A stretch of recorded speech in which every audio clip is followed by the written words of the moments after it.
திரைக்கதை மன்னன் பாக்யராஜின் இறுதி ஊர்வலம் தொடங்கியது. பேப்பர் பேனாவுடன் விடைபெறுகிறார் பாக்யராஜ். பாக்யராஜின் இறுதி ஊர்வலம் அவரது இல்லத்தில் தொடங்கியுள்ளது. சென்னை நுங்கம்பாக்கத்தில் வைக்கப்பட்டுள்ள பாக்யராஜின் இல்லத்தில் அவரின் இறுதி ஊர்வலம் நடைபெறுகிறது.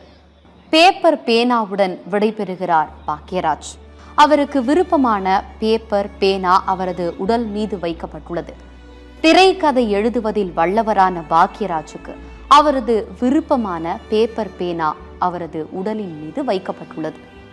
பாக்யராஜின் இறுதி ஊர்வலம் தொடங்கி நடைபெற்று வருகிறது. திரைக்கதை மன்னன் என அழைக்கும் அளவுக்கு சிறந்து விளங்கினார் திரைத்துறையில் பாக்யராஜ். தனித்துவமான நடிப்பால் அனைவரையும் ரசிக்க வைத்தார்.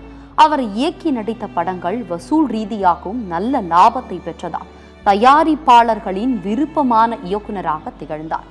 உதவி இயக்குநராக திரைத்துறையில் அறிமுகமாகி பின்னர் இயக்குநராக நடிகராக உயர்ந்து திரைத்துறையில் சாதித்து காட்டியவர். பாக்யராஜனுடைய இல்லத்திலேயே அரசு மரியாதை நடைபெற உள்ளது. அவரது இறுதி ஊர்வலம் தற்போது தொடங்கியுள்ளது. குடும்பங்கள் கொண்டாடும் படங்களை இயக்கினார். ஒரு கதையை எங்கு ஆரம்பித்து எங்கு முடிக்க வேண்டும் என்பதில் அசாத்திய திறமை கொண்டவராக பாக்யராஜ் திகழ்ந்தார்.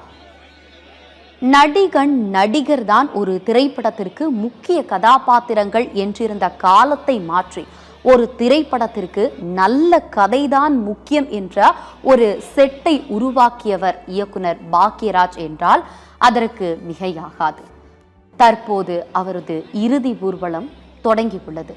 அவரது இறுதி ஊர்வலத்தில் பேப்பர் பேனாவுடன் காட்சியளிக்கிறார்.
Kami